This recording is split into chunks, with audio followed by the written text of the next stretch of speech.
প্রদর্শক শুরু করছি ইস্পানি মির্জাপুর শুভরাত্রি।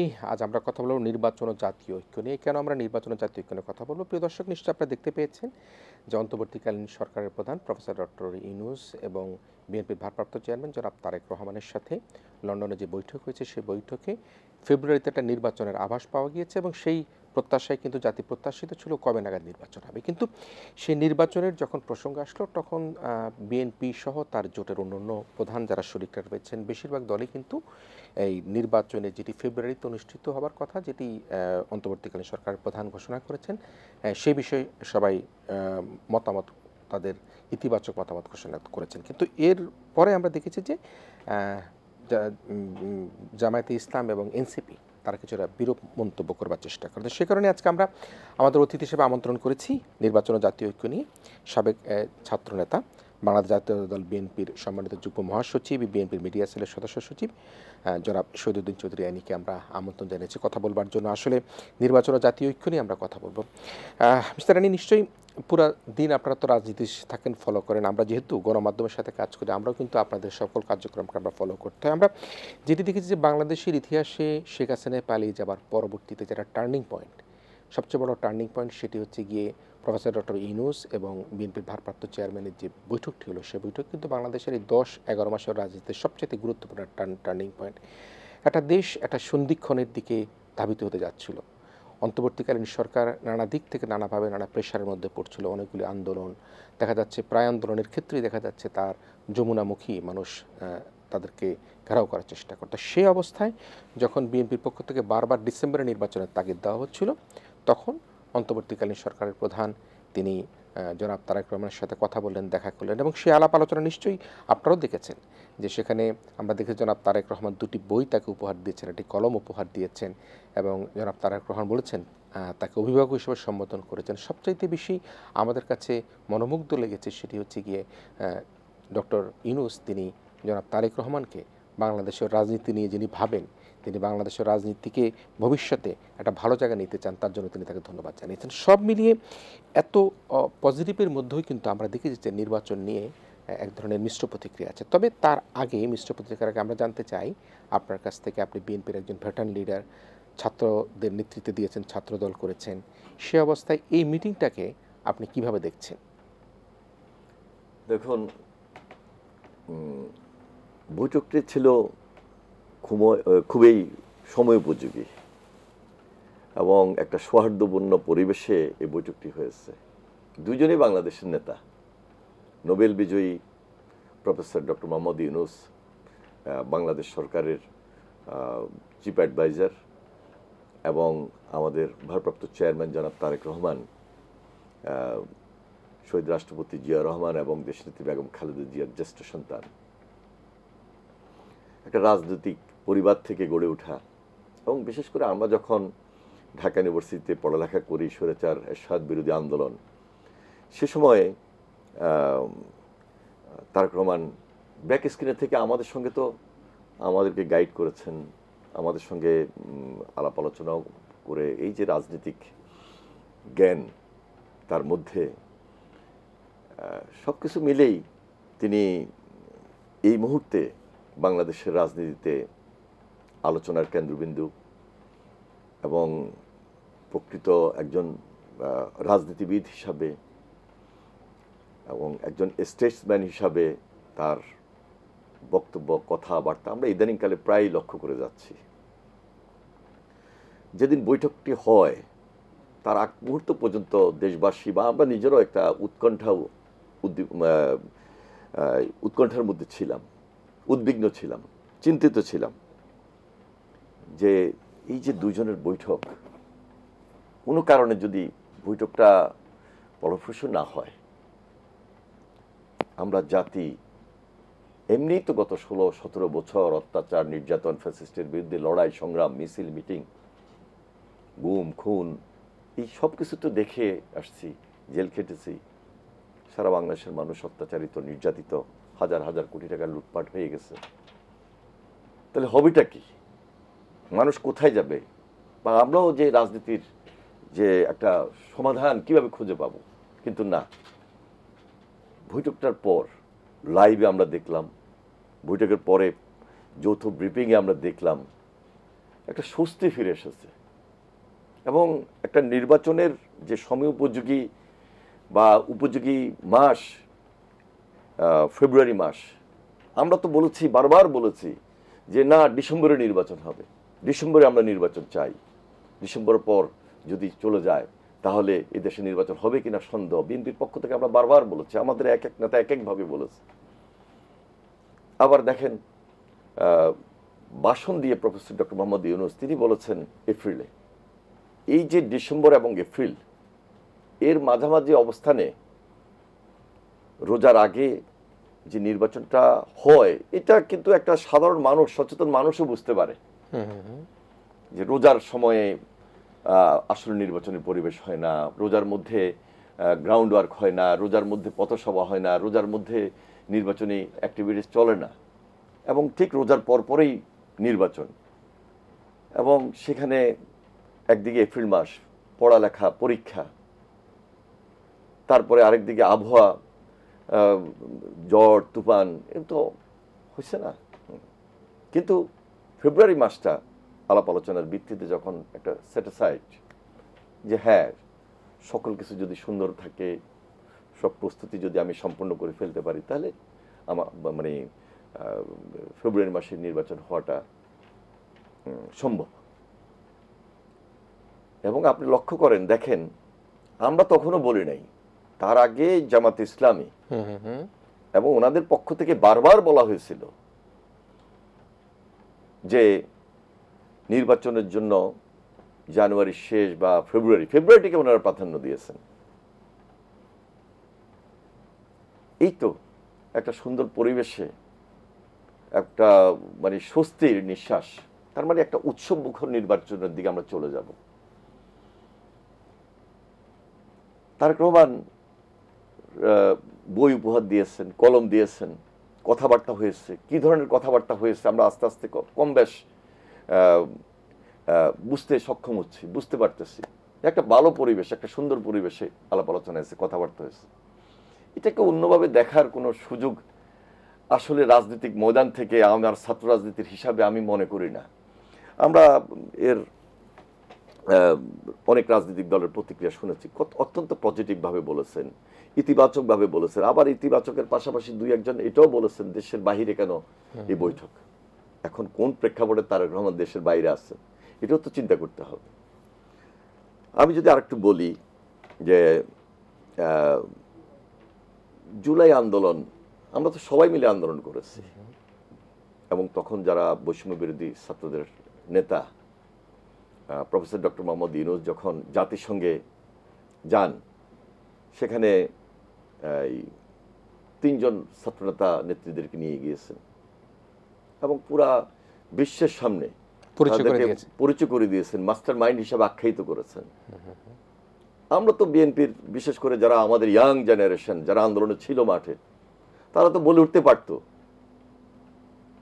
যে এটার মাস্টার মাইন্ড তারেক রহমান হতে পারত, আমরা ছাত্ররা হতে পারতাম। আমরা ছাত্ররা আন্দোলন করেছি, শুধু তাদেরকে মাস্টার মাইন্ড বললেন, তাদের বয়সে প্রশংসা করলেন, আমাদের করলেন না কেন? বিন্দুমাত্র কোনো কথা বিএনপির পক্ষ থেকে বা বিএনপির যে অঙ্গ সংগঠন, ছাত্রদল থেকে বা যুব সমাজ থেকে এই ধরনের কথা আসে নাই। কারণ আমরা প্রায়োরিটি দিয়েছি রাজনীতিটাকে, ফ্যাসিস্টের বিরুদ্ধে লড়াই করেছি, সংগ্রাম করেছি, গুম খুন অত্যাচার নির্যাতন সব সহ্য করে তো এখানে এসেছি। আর কত মিছিল মিটিং, আর কত অত্যাচার নির্যাতন, সব কিছু দেখে কি আমাদের একটু মানে হুঁশজ্ঞান হয় নাই?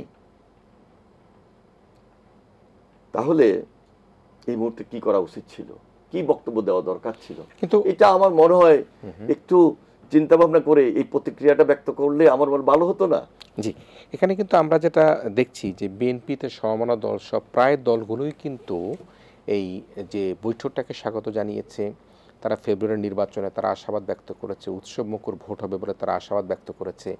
আজকে আমরা দেখেছি যে প্রধান নির্বাচন কমিশনার তিনি বলেছেন যে নির্বাচনের প্রস্তুতি গ্রহণ করবার জন্য তারা প্রস্তুত আছেন। কিন্তু যেটি আপনি বলছিলেন যে জামাত ইসলাম বলছিল তারা ফেব্রুয়ারিতে নির্বাচন চায়, তারা আগে বলেছে যে ফেব্রুয়ারি, আবার এপ্রিলের কথা বলেছে, ফেব্রুয়ারির কথা বলেছে, কিন্তু তারা যখন এই বৈঠকটি অনুষ্ঠিত হয়ে গেল প্রফেসর ডক্টর ইউনূস এবং বিএনপির ভারপ্রাপ্ত চেয়ারম্যান জনাব তারেক রহমান সাহেবের সাথে, তারা যে প্রতিক্রিয়া দিয়েছে তার একটি দুটি লাইন পড়ে আমি আপনাকে জানতে চাবো আসলে এই প্রতিক্রিয়া এবং তাদের আগের বক্তব্য বা ভবিষ্যতে কিভাবে আমরা নির্বাচন এবং জাতীয় ঐক্যের মধ্যে দিয়ে নির্বাচন করব। তারা যেটা বলেছেন আনুষ্ঠানিক প্রতিক্রিয়ায়, প্রধান উপদেষ্টা একটি দলের সাথে বৈঠকের পর যৌথ প্রেস ব্রিফিং করায়, আমি কোড আনকোট করে বলছি, অধ্যাপক ইউনূস তার নিরপেক্ষতা বজায় রাখতে পারেনি।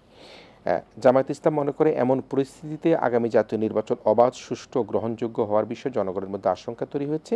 লন্ডনে গিয়ে ভোটের পর জামাতের এই যে প্রতিক্রিয়া, আপনি কীভাবে দেখেন? যে যুগপৎ আন্দোলন করেছেন, তারাও আপনাদের সাথে ছিলেন, আপনারাও তাদের সাথে ছিলেন, এবং 5ই আগস্টের পূর্ব পর্যন্ত তো সবাই কিন্তু একই কাতারে সবাই সমরযুদ্ধের সামনে ছিলেন। তাদের এই পত্রিকাকে আপনি কীভাবে দেখেন, জামাতের প্রতিক্রিয়া থেকে? আমার এই জন্য তো আমি বললাম, একটু ভেবে চিন্তে যদি প্রতিক্রিয়া ব্যক্ত করা হতো, আমাকে বৃহত্তর স্বার্থ চিন্তা করতে হবে। আমি এর একটু আগে তো বললাম যে কোন প্রেক্ষাপটে তারেক রহমান বিদেশে আছেন। ধরেন আজকে তারেক রহমান বিদেশে নাই, বাংলাদেশে যদি থাকতেন, তারেক রহমানের সঙ্গে সবার আগে কি বৈঠক করতেন না? একটা বড় দল, অভিজ্ঞতা সম্পন্ন দল, যে দলটি বারবার ক্ষমতায় ছিল, দেশনেত্রী বেগম খালেদা জিয়া দেশে ছিলেন, বাংলাদেশের এই নির্বাচন ব্যবস্থা নিয়ে অথবা 5ই আগস্টের পর খুব specially Begum Khaleda Zia BNP chairperson, ওনার সঙ্গে তো ওইভাবে কোনো মিটিং করেন নাই। একটা সৌজন্য সাক্ষাৎ হয়েছে সেনা দিবসে, জি, সশস্ত্র বাহিনী দিবসে। এটা তো একটা সৌজন্যতা। তিনি সেখানে সম্মানিত হয়েছেন, প্রফেসর ডক্টর মোহাম্মদ ইউনূসও সম্মানিত হয়েছেন, কিন্তু সেখানে কিন্তু রাজনৈতিক কোনো আলাপ আলোচনার জন্য কিন্তু ওই দেখা সাক্ষাৎটা হয়নি। কিন্তু একটা রাজনৈতিক দেখা সাক্ষাৎ চেয়ারপারসনের সঙ্গে তো হয়নি। তাহলে কার সঙ্গে দেখা সাক্ষাৎটা হলো? বিএনপির মহাসচিব সহ অন্যান্য নেতৃবৃন্দ, জামাতের আমির সহ অন্যান্য নেতৃবৃন্দ, অন্যান্য রাজনৈতিক দলের নেতৃবৃন্দ, এনসিপির সঙ্গে বারবার বৈঠক হয়েছে এবং জাতিসংঘে পর্যন্ত তাদেরকে নিয়ে গিয়ে সেখানে বৈঠক হয়েছে, সেখানে পরিচয় করিয়ে দিয়েছে। আমরা তো ধৈর্য ধারণ করেছি। আমাদের ভারপ্রাপ্ত চেয়ারম্যান নির্যাতিত, অত্যাচারিত, 1/11-এ তার উপর কি পরিমাণ নির্যাতন হয়েছে দেশবাসী দেখে নাই। মিথ্যা মামলা তাকে সাজা দিয়েছে দেশবাসী দেখে নাই। এরপরও তারেক রহমান বিদেশে বসে এই দেশের নেতৃত্ব দিয়েছেন, হাসিনার বিরুদ্ধে আন্দোলন করার ক্ষেত্রে নেতৃত্ব দিয়েছেন। বিএনপির ওয়ার্ড থেকে শুরু করে কেন্দ্র পর্যন্ত সবাইকে একটা ঐক্যের মধ্যে নিয়ে এসেছেন। বেগম খালেদা যে জেলে ছিল, 14 নির্বাচনের পর, একচেটিয়া নির্বাচনের পর 18 নির্বাচনে আমরা গিয়েছি ঠিকই, কিন্তু 18 নির্বাচনের পর তারেক রহমান যখন বুঝলেন এক ব্যক্তির শাসন চলে না, একদলীয় শাসনের মধ্যে কর্তৃত্ববাদ আছে, ফ্যাসিবাদ আছে, তখন তারেক রহমান সেখান থেকে বের হয়ে 31 দফার ঘোষণা দিয়েছেন। সে 31 দফার মধ্যে সংস্কারের কথা বলা আছে, জাতীয় ঐক্যমত্যের ভিত্তিতে সরকার গঠনের কথা বলা আছে। এককভাবে সরকার গঠনের কথা বিএনপি কখনোই বলছে না, কিন্তু বিএনপি তো বলতে পারতো যে একটা নির্বাচন হয়ে যাক, একটা নির্বাচন হলে কি হবে, আমরা এককভাবে দায়িত্ব নিয়ে শুধু দেশ শাসন করব না, এই কথা বিএনপি বলেন নাই। তো তাহলে আজকে আমার মনে হয় আরো দেখে শুনে বিবেচনা করে বৈঠকটা নিয়ে সাধারণ মানুষের ধারণা কি, সেন্টিমেন্ট কি, নির্বাচনটা কতটুকু নিরপেক্ষ হওয়ার জন্য আমি কথা বলা দরকার, উৎসবমুখর হওয়ার জন্য আমি কি আরো স্পিড আপে কথা বলা দরকার, বা সবাইকে ঐক্যমতে নিয়ে আসা দরকার, এই কথাগুলো চিন্তা করা দরকার ছিল। কাদের কথা বলছেন এটা? আমি জামাতের কথাও বলতেছি, বা যারা আমাদের ছাত্র ভাইরা যারা নতুন রাজনৈতিক দল করেছেন, যারা কিছুটা হলো দ্বিমত পোষণ করেছেন, আমার মনে হয় জাতির বৃহত্তর স্বার্থে আর একটু বিবেচনা করা উচিত। কারণ আমাদের টার্গেট তো এক, উদ্দেশ্য তো এক, একসঙ্গে তো লড়াই করেছি, ডিবি অফিসে একসঙ্গে ছিলাম, জেলখানে একসঙ্গে ছিলাম, আন্দোলনের মাঠে একসঙ্গে ছিলাম, হাসিনার বিরুদ্ধে একসঙ্গে ছিলাম। আজকে আমরা জাতীয় ঐক্যমত্যের সরকার যখন ঘোষণা করেছি, এবং সেটা তারেক রহমান বিদেশে থেকে সেখানে সকল রাজনৈতিক দলের সঙ্গে আলোচনা করেছেন। ফ্যাসিবাদের বিরুদ্ধে লড়াই সংগ্রাম করার ক্ষেত্রে যুগপৎ আন্দোলনের নেতৃত্ব দিয়েছেন। সবাই মিলেই তো, আমরা তারেক রহমানের বাদ দিয়ে তো আন্দোলন হয়নি, তারেক রহমানের নেতৃত্বে তো আন্দোলন হয়েছে। তো সুতরাং দেশের বাইরে তারেক রহমান ছিলেন বলেই আজকে প্রধান উপদেষ্টা দীর্ঘদিন পরে, প্রায় 1 বছর পর দেশের বাইরে গিয়েছেন, লন্ডন গিয়েছেন, সেখানে সুযোগ হয়েছে তারেক রহমানের, বা তারেক রহমানকে আমন্ত্রণ করেছেন, তিনি গিয়েছেন। এটাকে খুব বিরোধিতা করতে হবে, খুব বিরোধিতার দরকার ছিল। এটা আমি মনে করি আমাদের বিএনপির ভারপ্রাপ্ত চেয়ারম্যান অথবা বিএনপিকে একটু হেয় করা হয়েছে, কিছুটা হলে আমরা হেয় হয়েছি। কিন্তু আমি মনে করি বৃহত্তর স্বার্থে তারেক রহমান যে উদারতার পরিচয় দিয়েছেন, যে কথাগুলো বলেছেন, তার যে অ্যাপিয়ারেন্স, তার যে বডি ল্যাঙ্গুয়েজ, তিনি সেখানে যে কথাগুলো লাইভে শুনেছি, দেখেছি, এটা সবাই দেখেছে, সবাই লাইভ দেখেছে, বিশ্ববাসী দেখেছে। ঘোষণাপত্রে যৌথ ঘোষণাপত্র যেটা আসলো সেখানে তো সবকিছুই বলা আছে। সেখানে সংস্কারের কথা আছে, সেখানে বিচারের কথা আছে, সেখানে নির্বাচনের কথা আছে, সেখানে জাতীয় ঐক্যমত্যের কথা আছে। অসুবিধাটা কোথায়?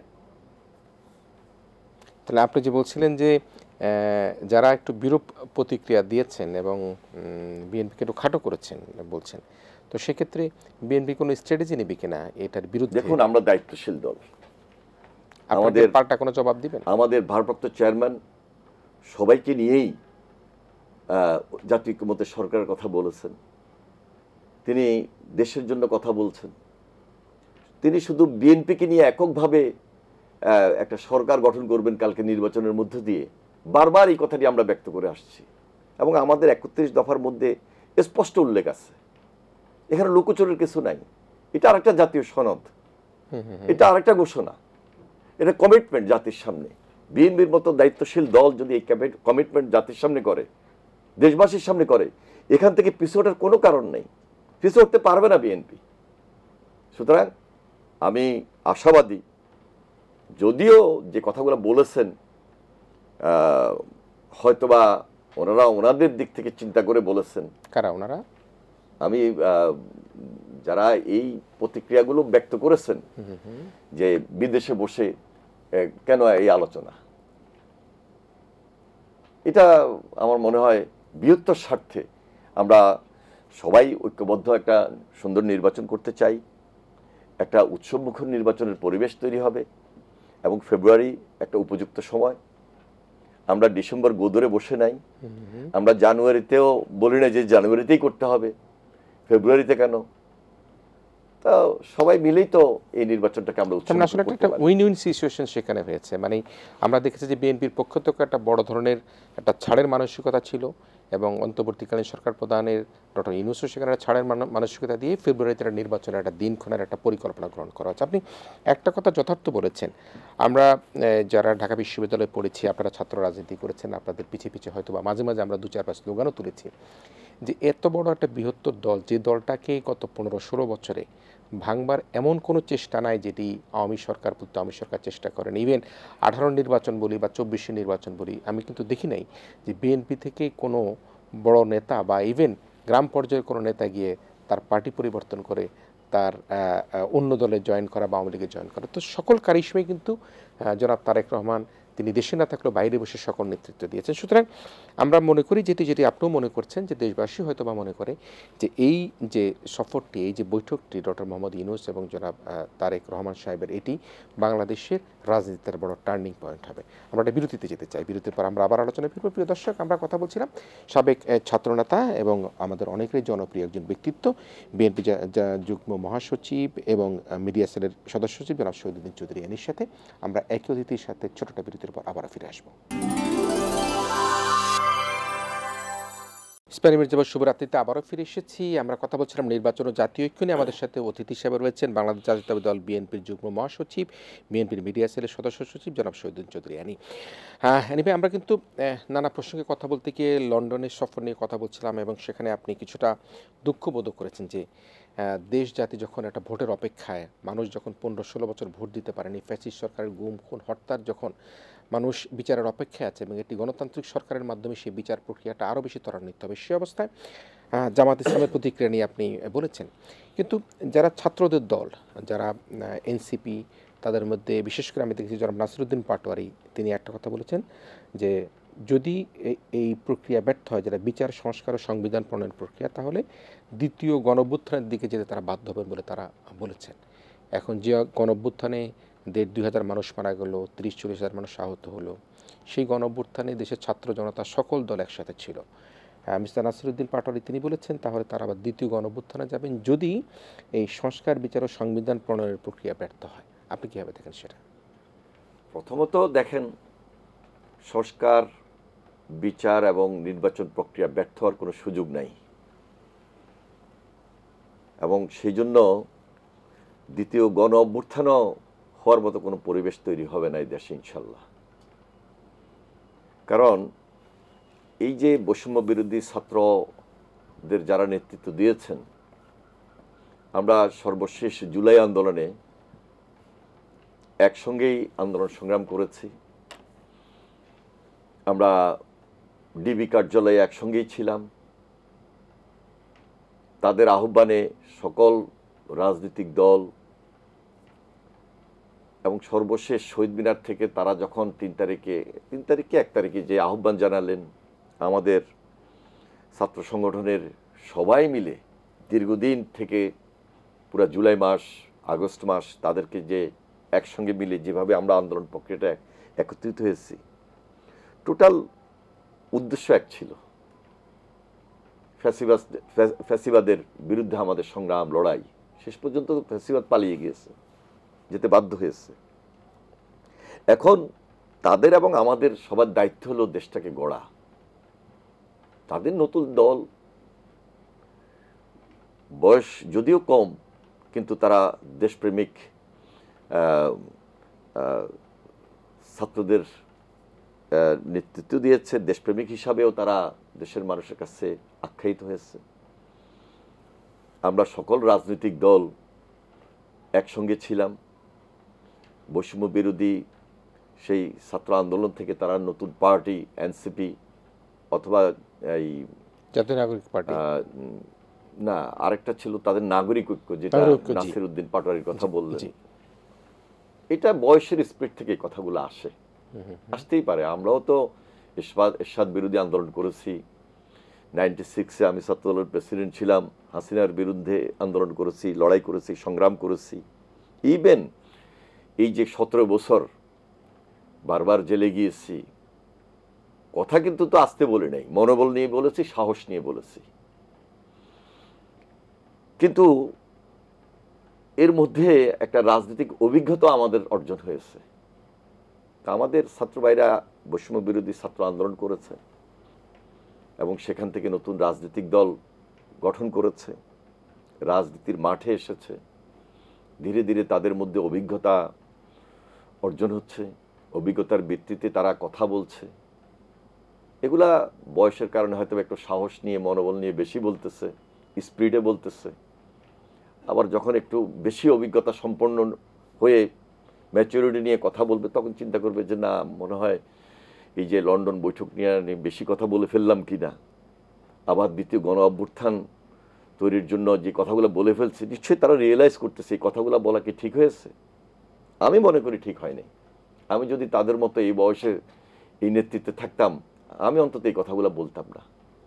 তো তারা যেহেতু আমি খুব অল্প দিনে একটা রাজনৈতিক সংগঠন হিসাবে আত্মপ্রকাশ করেছি, তাহলে এই যে একটা রাজনীতিক, যে আমাদের দেশের মানুষের দীর্ঘদিনের কালচার, একটা রাজনৈতিক সহ অবস্থান দরকার।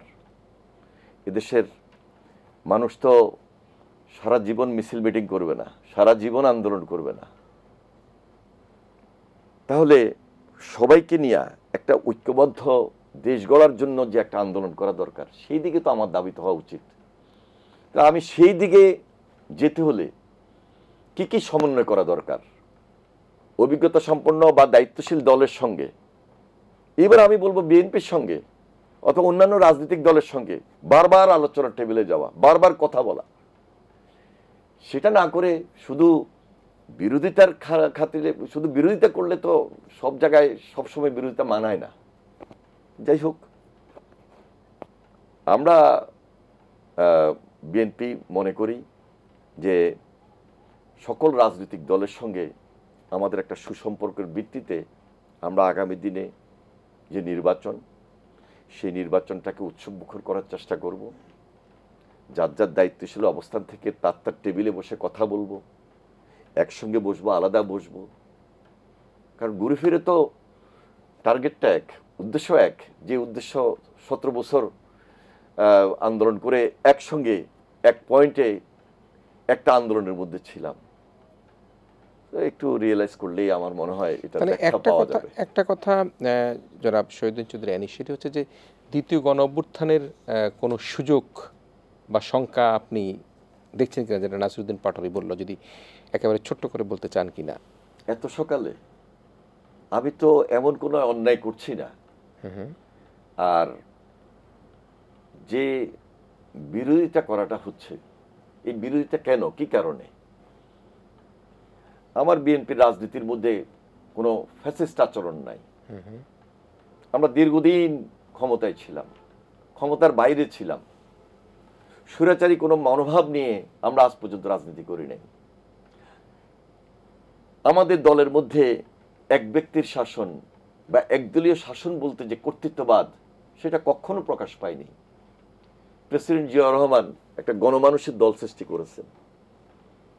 একটা আদর্শ বিএনপির মধ্যে এস্টাবলিশ হয়েছে বিদায় এটা মাটি এবং মানুষের দল, এটা গণমানুষের দল, জনগণের দল। এমন কোনো জিনিস আমরা কখনো চাপিয়ে দিই নাই, দলের ভিতরে দিচ্ছি না। এবং বেগম খালেদা জিয়া, তিনি প্রেসিডেন্ট জিয়ার শাহাদাতের পর তিনি যখন হাল ধরেছেন, একটা আপোষহীন ভূমিকায় আমাদের জেনারেশনকে নিয়ে তিনি রাজপথে আন্দোলন করেছেন। আমরা ছাত্ররাই তো ছিলাম ওনার সঙ্গে, সেই 84, 85, 86। আমরা তো ঢাকা ইউনিভার্সিটিতে, আপনিও তো ছিলেন ঢাকা ইউনিভার্সিটিতে, পরে আসছেন। তাহলে বেগম খালেদা জিয়ার নেতৃত্ব 17 বছর এই দেশবাসী দেখেছে, 9 বছর এই দেশবাসী দেখেছে। আজকে তিনি শ্রদ্ধার জায়গায় আছেন। তিনি বাংলাদেশের রাজনৈতিক অঙ্গনে শুধু বিএনপি চেয়ারপারসন নয়, মুরব্বীর জায়গায় আছেন। তিনি উপদেশ দিচ্ছেন, তিনি পরামর্শ দিচ্ছেন, আমরা গ্রহণ করছি। তারেক রহমান ওনাদের জ্যেষ্ঠ সন্তান। তারেক রহমান রাজনীতির মাধ্যমে এখানে এসেছেন, রাজনীতির অভিজ্ঞতা থেকে এসেছেন। এই 17 বছরের লড়াই সংগ্রাম করতে করতে এখানে এসেছেন। কেন দেশের বাহিরে, কেন দেশে আসতে পারছেন না, কেন আসতে পারেন নাই, এই কথা তো জাতির সামনে, আমার ছাত্র ভাইদের সামনে, অনেকের সামনে নতুন করে খুলে বলার প্রয়োজন নাই। তিনি নেতৃত্ব দিয়েছেন। এই আন্দোলনের মাস্টারমাইন্ড তো আমরা তাকে বলতে পারতাম, তাকে বলতে পারি। কিন্তু এমন কোনো একক কর্তৃত্ব, একক নেতৃত্ব, এই ধরনের কোনো ভূমিকা আমরা অবতীর্ণ হই নাই, ভবিষ্যতে আমরা হব না। তারেক রহমানের বক্তব্যে, তারেক রহমানের 31 দফা স্পষ্টভাবে বলা আছে। তাহলে তারেক রহমানের সঙ্গে এই যে প্রফেসর ডক্টর মোহাম্মদ ইউনূসের যে বৈঠকটি, এটা জাতি যেমনি স্বস্তি পেয়েছে, জাতি যতটা প্রথম দিকে উদ্বিগ্ন ছিল, যেটা আমি প্রথমেই বলেছি, এই যে একটা উৎসবের দিকে আমরা এগিয়ে যাচ্ছি, সেই উৎসবকে আরো বেশি উৎসবে পরিণত করবে, এটাই তো আমার আপনার চাওয়া, এটাই তো দেশবাসী চায়। দেশবাসী বারবার আন্দোলন করতে চায় না, বারবার মিছিল মিটিং করতে চায় না, হরতাল চায় না, অবরোধ চায় না, দেশ গড়তে চাই। দেখুন, ব্যবসা বাণিজ্য একটা স্থবির অবস্থায় পড়ে আছে। হাসিনা অনেক ডেভেলপমেন্ট ওয়ার্ক করেছে দুর্নীতির আশ্রয় নিয়ে, সমস্ত ডেভেলপমেন্ট ওয়ার্ক পড়ে আছে। হাসিনার বিচার হবে, এটাই সত্য। কিন্তু ওই কাজগুলো তো বন্ধ আছে, ওগুলোর জন্য তো সমন্বয় করতে হবে। একটা নির্বাচিত সরকার ছাড়া এই কাজগুলা, এই ডেভেলপমেন্ট ওয়ার্কগুলো সমন্বয় কেউ করতে পারছে না। তো ফরেন ইনভেস্টমেন্ট নাই, বাংলাদেশের মানি সার্কুলেশন নাই, একটা স্থিতিশীলতা আমার আপনার মধ্যে গড়ে উঠতেছে না। সবাই চিন্তিত, কি হচ্ছে, কি হবে, সেই দিকে যাব না দেশ গড়ার দিকে যাব, নাকি টেনশন ফ্রি থাকবো, দেশের মানুষকে কি টেনশন ফ্রি রাখবো কিনা, এটা আমার আপনার দায়িত্ব। আমরা যারা রাজনীতি করি, আমরা যারা দেশ পরিচালনা করব, রাজনীতি কেন করছেন, কি কারণে করছেন, সেটা আমাকে আপনাকে চিন্তা করতে হবে।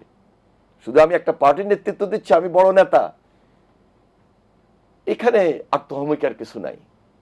তারেক রহমান খুব সাধারণ চিন্তা করেন, তার পিতার মতো খুব সহজ চিন্তা করেন, এবং সহজ চিন্তাগুলো তিনি 31 দফার মধ্যে নিয়ে এসেছেন। এই 31 দফা আজকে হঠাৎ করে হয় নাই।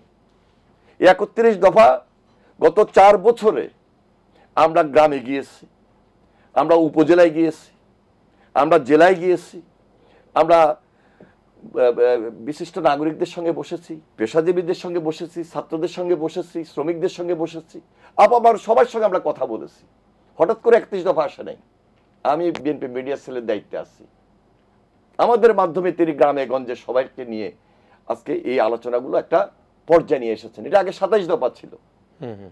এই 27 দফা যখন যুগপৎ আন্দোলনে আমাদের শরিক দল অথবা শরিক দলের বাইরে যারা যুগপৎ আন্দোলনে ছিলেন, তারা সবাই মিলে যখন তারেক রহমানের সঙ্গে আলোচনা করলেন যে না 27 দফার বাইরেও আরো কিছু কিছু দফা অ্যাড করতে হবে, তখন এটা 31 দফা এসেছে। হঠাৎ করে তো সংস্কারের কথা, দ্বিকক্ষ বিশিষ্ট পার্লামেন্টের কথা আসে নাই।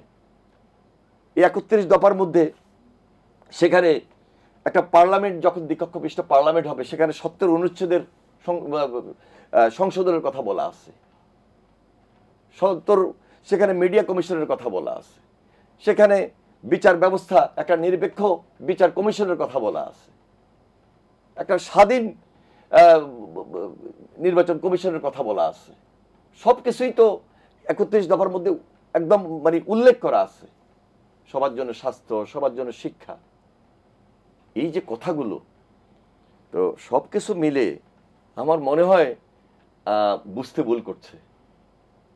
বিএনপির নেতৃত্বকে আরেকটু নেতৃত্ব সম্পর্কে, ওনার কথাবার্তা সম্পর্কে, ওনার অ্যাপিয়ারেন্স, ওনার বক্তব্য মানুষ ডিপেন্ড করতেছে। তো 5 তারিখের আগে তারেক রহমানের নেতৃত্বে আমরা আন্দোলন করেছি, আর 5 তারিখের পর তারেক রহমানের নেতৃত্বে আমরা দেশ গঠন করার কাজে এগিয়ে যাচ্ছি। দেশনেত্রী বেগম খালেদা জিয়ার স্পষ্ট পরামর্শ, স্পষ্ট উপদেশ, যেহেতু উনি আমাদের চেয়ারপারসন। এখন এগুলা কিন্তু বিবেচনার দাবি রাখে। হঠাৎ করে আমি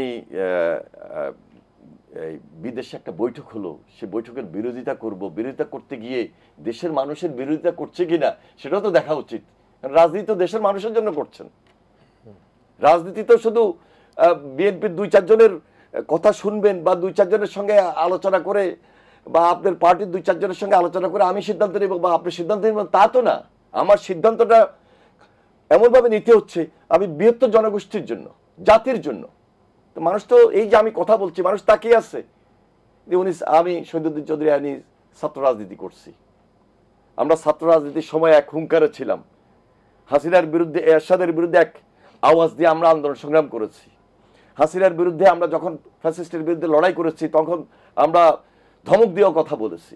কিন্তু 5 তারিখের পর আমার বডি ল্যাঙ্গুয়েজও চেঞ্জ হয়েছে, আমার কথাবার্তাও, আচার আচরণ চেঞ্জ হচ্ছে। রাজনৈতিক দলের গুণগত পরিবর্তন, এখানে রাজনৈতিক ব্যক্তির, একজন রাজনীতিবিদের নিজেরও গুণগত পরিবর্তন হয়েছে। কারণ সাধারণ মানুষ এখন চায় কি? সাধারণ মানুষ চায় যে দেশ গড়ার কাজে কোন রাজনৈতিক দল কি করছে। আগামী নির্বাচনে সেটা তো প্রমাণ হবে। আগামী নির্বাচনে মানুষ তো ভোট দিবে। একটা অন্তর্বর্তীমূলক নির্বাচনের কথা বলা হচ্ছে। অন্তর্বর্তীমূলক নির্বাচন কি? যেন দেশের প্রত্যেকটা মানুষ সেই নির্বাচনে ভোট দিতে পারে। আমরা তো বলি না ইভিএম এ নির্বাচন হোক, আমরা তো বারবার বলে আসছি ব্যালটের মাধ্যমে নির্বাচন হতে হবে।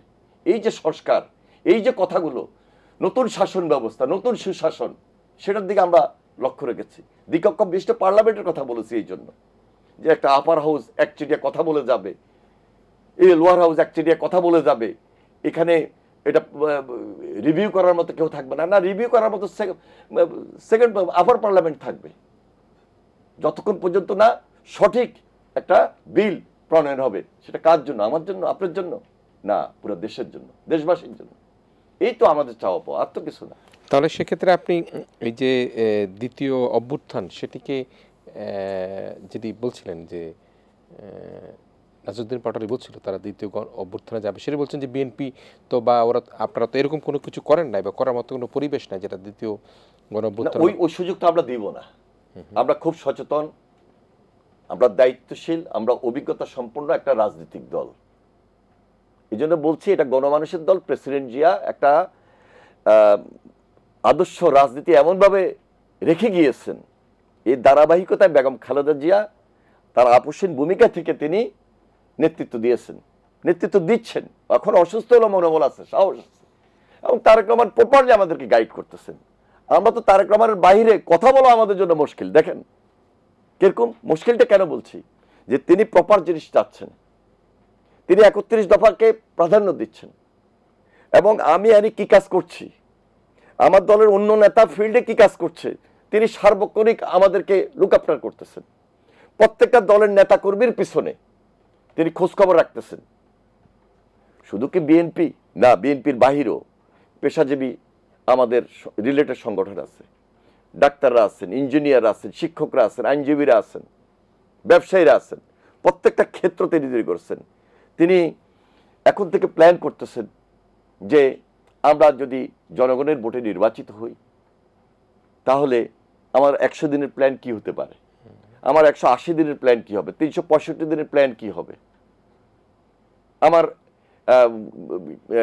এখন যেটা বরাবরে আমরা একটা জনশক্তি রপ্তানি বা আইটি মাধ্যমে আমরা বিদেশে যে ফরেন রিমিটেন্স বৃদ্ধি করা রিমিটেন্স আমরা পাচ্ছি, সেখানে তিনি গার্মেন্টস এবং জনশক্তি রপ্তানির পাশাপাশি তিনি আরো কিছু এক্সট্রা চিন্তা করে রেখেছেন। এগুলো তো আমাদের সঙ্গে আলোচনা হয়, আমাদের এক্সপার্টদের সঙ্গে আলোচনা হয়। এই ধ্যান ধারণাগুলা কিন্তু সবাইকে দিচ্ছেন, নিচ্ছেন।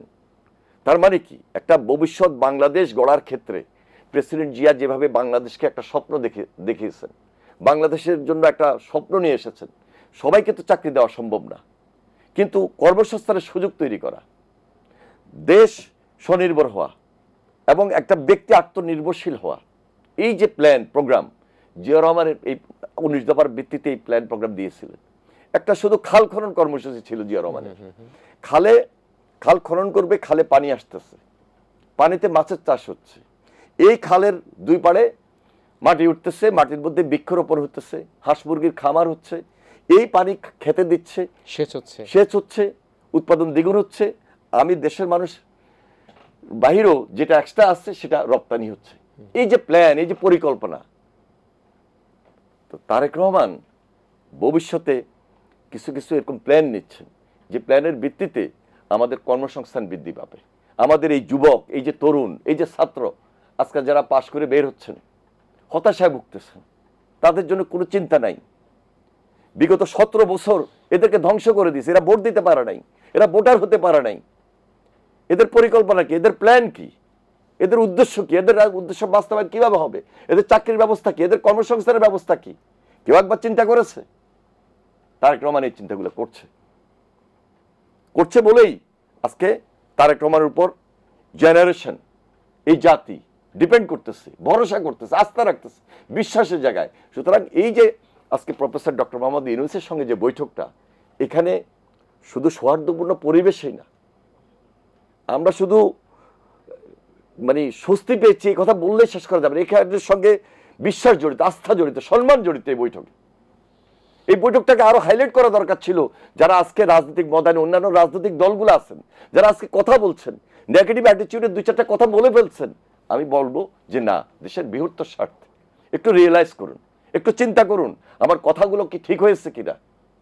এগুলা যদি চিন্তা করেন তাহলে দ্বিতীয় গণ অভ্যুত্থানের প্রয়োজন হবে না। কারণ বিএনপি সেই রাজনীতি করে না, সেই রাজনীতি করবে না। বিএনপি সেই রাজনীতি করবে যে রাজনীতি এই জন্য এই দেশের মানুষের প্রয়োজন, দেশের জন্য, দেশের কাঠামোর জন্য, জনগণের জন্য। শুধু বিএনপির কোনো নেতাকর্মীর জন্য তো বিএনপি রাজনীতি করে না, বিএনপিকে ক্ষমতা নেওয়ার জন্য বিএনপি রাজনীতি করে না। জাতীয় ঐক্যমত্যের সরকার এখন আমাদেরকে গঠন করতে হবে, এর বাইরে অন্য কিছু আমরা চিন্তা করি না। এই কারণ আমরা ফ্যাসিবাদ দেখেছি, আমরা হাসিনার অ্যাক্টিভিটিস দেখেছি, গুম দেখেছি, হাসিনার খুন দেখেছি, হাসিনার অত্যাচার দেখেছি, হাসিনার জেলখানা দেখেছি। আমরা এক একজন 10 বার 12 বার আমাদের এক একজনের বিরুদ্ধে 100 মামলা, 150 মামলা, 300 মামলা হয়েছে। কি বলেন, এখান থেকে অল্পতে বের হয়ে যাব? কেউ অন্যায় করবে, সে অন্যায়কে প্রশ্রয় দিব, হোক সে বিএনপির কোনো অ্যাক্টিভিস্ট, তারও ক্ষমা নাই। কারণ তারেক রহমান স্পষ্ট বলেছেন, আমার দলের ভিতরে যদি কেউ ভাবমূর্তি ক্ষুণ্ণ করে, দলের সিদ্ধান্তের বাইরে কোনো কাজ করে, অপকর্ম করে, তারকে দল থেকে বহিষ্কারও করেছেন এবং তার বিরুদ্ধে মামলা করে জেলেও ঢুকিয়ে দিয়েছেন। সুতরাং আগামী দিনে বিএনপির যে দায়িত্ব, অত্যন্ত কঠিন দায়িত্ব, বিচক্ষণ দায়িত্বের সহিত অভিজ্ঞতা নিয়ে, দায়িত্ব নিয়ে আমরা ইনশাল্লাহ দেশ শাসন করার জন্য আমরা দায়িত্ব নিয়ে কথা বলছি। জি, নিশ্চয়ই নিশ্চয়ই। প্রিয় দর্শক, আমি খুবই মুগ্ধতার মধ্যে দিয়ে শুনছিলাম এবং যে জোরালো কণ্ঠস্বরে জনাব শহীদুদ্দিন চৌধুরী জনগণের আস্থা অর্জনের জন্য তার বক্তব্যগুলো দিলেন এবং জনাব তারেক রহমানের যে ভিশন মিশন নিয়ে আগামীর বাংলাদেশ গড়বার যে স্বপ্নের কথা বললেন, সে স্বপ্নের প্রত্যাশিত হয়ে আমরা আবার একটা ছোট্ট বিরতি নিচ্ছি। বিরতির পরও আজকের অত্যন্ত সুবক্তা জনাব শহীদুদ্দিন চৌধুরী আনি, সাবেক ছাত্রনেতা, বিএনপির মিডিয়া সেলের সদস্য সচিব, বিএনপির যুগ্ম মহাসচিব, তিনি আমাদের সাথে থাকবেন শেষ মুহূর্তের আলোচনায়। ছোটটা বিরতি নিচ্ছি। ইসমাইল মির্জা শুভরাত্রিতে আমরা কথা বলছিলাম নির্বাচন ও জাতীয় ঐক্য নিয়ে এবং জাতীয় ঐক্যের নানা প্রসঙ্গ তুলে ধরে এবং নির্বাচনের প্রাসঙ্গিকতা তুলে ধরে আমাদের সাথে আজকে অতিথি হিসাবে যিনি যোগ দিয়েছেন বিএনপির মিডিয়া সেলের সদস্য সচিব, বিএনপির যুগ্ম মহাসচিব জনাব শহীদুদ্দিন চৌধুরী আনি। আমরা এনি ভাই নানা আলাপ আলোচনার মধ্যে দিয়ে বাংলাদেশকে এগিয়ে নিয়ে যাওয়ার যে স্বপ্ন বিএনপির ভারপ্রাপ্ত চেয়ারম্যান তারেক রহমান সাহেব দেখছেন এবং সেই স্বপ্নের বাস্তবায়নের ক্ষেত্রে আপনারা যারা বিএনপির রাজনীতি করেন, আপনারা বিএনপির অঙ্গ সংগঠনের সাথে আছেন, সবাই কিন্তু ঐক্যবদ্ধভাবে কাজ করবার চেষ্টা করছেন। এখন যে আরেকটি বিষয় এখানে জড়িত হচ্ছে, যেটি বারবার বলা হচ্ছে যে জুলাই সনদের কথা বলা হচ্ছে। এখন ঐক্যমত্যের ভিত্তিতে তো জুলাই সনদ হতে হবে। বিএনপি, জামাত, এনসিপি, অন্য অন্য বাম ডান সকল রাজনৈতিক দলগুলো বলে এই জুলাই সনদ নিয়ে কিন্তু আরেকটি নতুন ধরনের বক্তব্য দেওয়া হচ্ছে, সেটি হচ্ছে এনসিপি মূলত বারবার বলছে। আপনি কীভাবে দেখেন জুলাই সনদের বিষয়টাকে? জি, জুলাই সনদটার মূলে হলো সংস্কার। সংস্কার কথাটা থেকেই জুলাই সনদের কথা চলে আসছে। যেহেতু সর্বশেষ যে আন্দোলনটা তৈরি হয় জুলাই বিপ্লব বা আন্দোলন, গণ অভ্যুত্থান, আমাদের এই সংস্কারের মধ্যে প্রায় কথাগুলোই জুলাই সনদের মধ্যে যেটা মোটামুটি একটা ব্যাখ্যা, সেই ব্যাখ্যার মধ্যে চলে আসছে। জুলাই সনদের প্রধান উদ্দেশ্য কি? যেমন একটা অংশগ্রহণ এবং গ্রহণযোগ্য নির্বাচনের পথ তৈরি করা, এই ব্যাপারে আমাদের কোনো তো দ্বিমত নাই। গ্রহণযোগ্য এবং অংশগ্রহণমূলক। জুলাই সনদের আরেকটা প্রধান যেটা হলো একটা রাজনৈতিক সহাবস্থান এবং সহনশীলতার জন্য নতুন নীতি নির্ধারণী তৈরি করা। এই ব্যাপারে তো আমাদের কোনো দ্বিমত নাই। আরেকটা বড় এই কথা যেটা হলো এই যে শাসন ব্যবস্থা, এই শাসন ব্যবস্থার মধ্যে এমন একটা সুশাসন নিয়ে আসতে হবে যেখানে কোনো দলীয় প্রভাব থাকবে না শাসন ব্যবস্থার মধ্যে। এটাও জুলাই সনদের আরেকটা লক্ষ্য। এবং এই আকাঙ্ক্ষাগুলো কিভাবে তৈরি হয়েছে?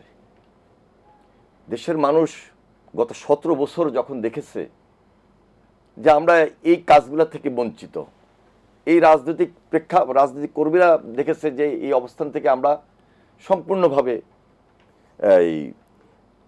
উপেক্ষিত।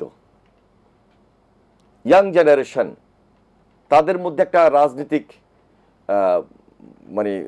একটা বিমুখ অবস্থান তৈরি হয়েছে যে না, এই 17 বছর যে সমস্ত অপরাজনীতি চলতেছে, যেখানে ভোটার হতে পারি না, যেখানে ভোট দিতে পারতেছি না, এখান থেকে এই কথাগুলা আসার কারণেই তো এই যে জুলাই সর্বশেষ আন্দোলনে সবাই একটা বৈষম্য বিরোধী ছাত্র আন্দোলনের কথা নিয়ে এসেছে। আরেকটা জিনিস হলো যে মেধার কোনো মূল্যায়ন নাই। আপনার আওয়ামী লীগের যিনি ওয়ার্ড, ইউনিয়ন, থানা সার্টিফিকেট আনতেছে, তিনি চাকরি পাইতেছে।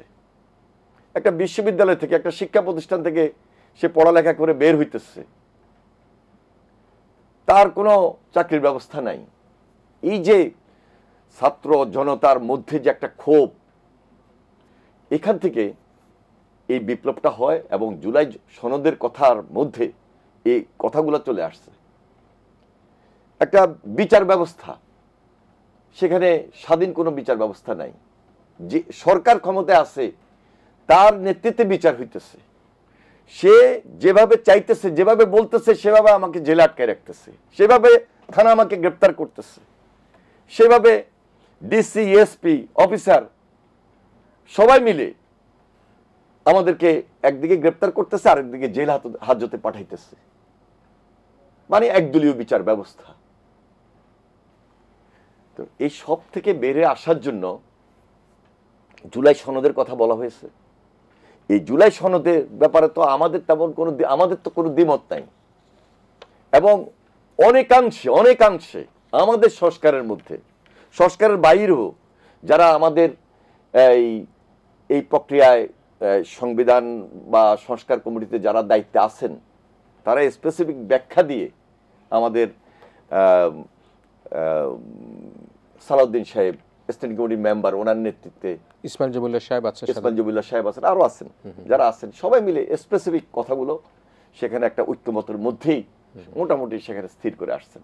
এরপরও সর্বশেষ ঐক্যমতে সনদ গঠন করার আগ মুহূর্ত পর্যন্ত আরো তো কিছু আলোচনা হবে, আরো তো কিছু কথাবার্তা হবে। এই 17 তারিখে আরেকটা মিটিং ডাকা হয়েছে সকল রাজনৈতিক দলের। আমার মনে হয় এখানে খুব একটা দ্বিমত থাকবে না। সংস্কার একটা চলমান প্রক্রিয়া, বিচার একটা চলমান প্রক্রিয়া। জুলাই সনদ একটা মোরলেস একটা পর্যায়ে আসবে, একটা সুন্দর নির্বাচনের ক্ষেত্র তৈরি হবে, উৎসবমুখর নির্বাচন হবে। আমরা একটা সুন্দর নির্বাচন চাই, সবার অংশগ্রহণে সুন্দর সেই নির্বাচনটা সবাই যেন উৎসবের মধ্য দিয়ে বাংলাদেশের মানুষ যেভাবে ভোট উৎসব করে, অতীতে তো এটাই হয়েছিল, আমরা ছোটবেলা তো তাই দেখে আসছি, তাই যেন হয়, তার চেয়ে যেন সুন্দর হয়, সে অপেক্ষায় রইলাম, সে অপেক্ষায় থাকি। দেশবাসীও আছে এবং সবাই তো সেখানে জড়িত হতে চায়। জি, ধন্যবাদ জনাব শহীদুদ্দিন চৌধুরী আপনাকে। আপনি খুব শুভকামনা করলেন। একটা ভোট উৎসবের অপেক্ষায় জাতি আছে এবং আপনারা মনে করেন একটা লেভেল প্লেয়িং ফিল্ডের মাধ্যমে বাংলাদেশে একটা ভোট উৎসব হবে। তবে একটা বিষয় সেটি হচ্ছে যে রক্তস্নাত অভ্যুত্থানের মধ্যে দিয়ে ফ্যাসিস্ট আওয়ামী সরকারের যে বিদায় হলো, সেই বিদায়ের পরবর্তীতে বাংলাদেশের এই গত 10 মাস পরে যে একটা বড় টার্নিং পয়েন্ট, সেটি হলো প্রফেসর ডক্টর ইউনূস এবং বিএনপির ভারপ্রাপ্ত চেয়ারম্যান জনাব তারেক রহমানের বৈঠকের মধ্যে দিয়ে বাংলাদেশের রাজনীতিতে যে একটা গতি, একটা স্থিতিশীলতা, ভবিষ্যৎ গণতন্ত্রকে আরও এগিয়ে নেবার যে পদযাত্রা, যে ভোটের মানুষের কাঙ্ক্ষিত জায়গায় পৌঁছে দেবার যে স্বপ্ন, সেই স্বপ্ন বাস্তবায়নের যে দ্বার উন্মোচিত হয়েছে, সেই দ্বার উন্মোচিত করবার ক্ষেত্রে আমরা মনে করি সকলে একসাথে কাজ করবার দরকার রয়েছে। তবে একটি বিষয়, ভবিষ্যৎ রাজনীতিতে যারা ক্ষমতায় আসবেন, আমি জানি না, নিশ্চয়ই এখানে অ্যানি ভাই আছেন, বিএনপি আছেন, আরও অন্যান্য দলরা আছেন, যারা ক্ষমতায় আসবেন, জনগণ কিন্তু অবশ্যই প্রত্যাশা করে গত 15 বছরের শাসন আমলে জুলাই যে হত্যাকাণ্ড ঘটেছে, 15 বছরের গুম খুন, হত্যা, বিচার বহির্ভূত হত্যাকাণ্ড, ক্রসফায়ার যেগুলি ঘটেছে, বাংলাদেশ থেকে যে অর্থ পাচার হয়েছে, বাংলাদেশে অন্যায় দুর্নীতি, দিনের ভোট রাতে হয়েছে, তার সুষ্ঠু বিচার যাতে ভবিষ্যৎ রাজনীতিতে যারা ক্ষমতা আসে, জনগণ কিন্তু চায় তারা যাতে এই বিচারগুলি করে। এই প্রত্যাশা রেখে জনাব শহীদুদ্দিন চৌধুরী আনি, আপনাকে ধন্যবাদ জানাচ্ছি আজকের আমাদের ইস্পানী মির্জাপুর শুভরাত্রিতে আসবার জন্য। প্রিয় দর্শক, আপনারা ভালো থাকবেন, সবাই মিলে ভীষণ ভালো থাকবেন।